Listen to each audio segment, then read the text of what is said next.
All right, so in this screen, we're going to talk about how to use your graphing calculator. And this is a picture of the TI-84 Plus edition, so yours should be very similar. So the first thing you need to do is turn it on, and hopefully you've already learned how to do most of those kinds of basic things. And let's go ahead, in the last slide we talked about how to find the x and y intercepts. So I'm going to show you how to put the equation into your calculator and then have it just graph.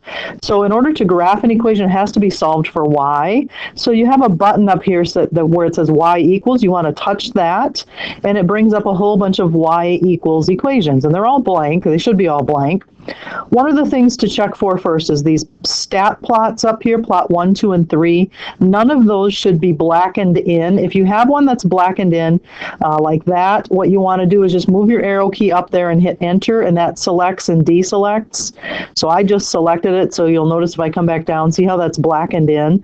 We want those stat plots to be turned off. So if you don't have, and actually some of the newer TI-84s, you don't have to worry about that, but I just wanted to show you if you happen to have an older calculator like mine, that's kind of what it would look like. So we want those not selected. Let's go ahead and use the same equation that we graphed in our previous example, y equals 2x minus 1. So we already have the y equals. We're going to use y1, and so we need the number 2, so just put a 2. Now your x variable is right here. It's x, t, theta, n, so you want to press that button and it'll put an x for you. And we need minus 1, so just hit minus 1. Now to graph this thing, what we're going to do is just hit our graph button. And usually we'll get a standard viewing window where it's 10 by 10.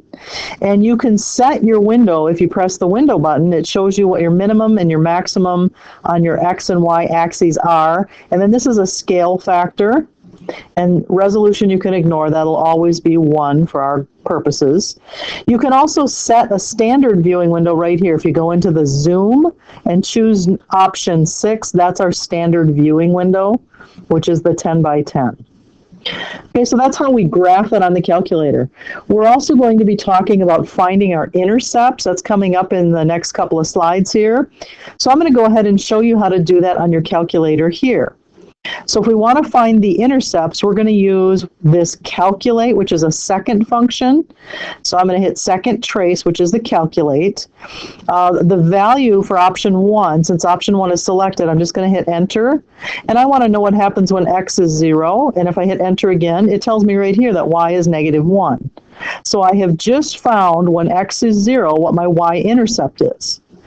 Similarly, I could go ahead and do second calculate, that second trace, and find what's called a 0. This tells me where it crosses the x-axis, and this asks me left bound, right bound, and guess. So if you just hit enter for your left bound, and then move it to the right a little, you'll see this scrolls onto your graph here, and then hit enter, and then hit enter again. And that tells me when y is 0, x is 0.5, so my x-intercept is 1/2. So that's it for this slide. Save.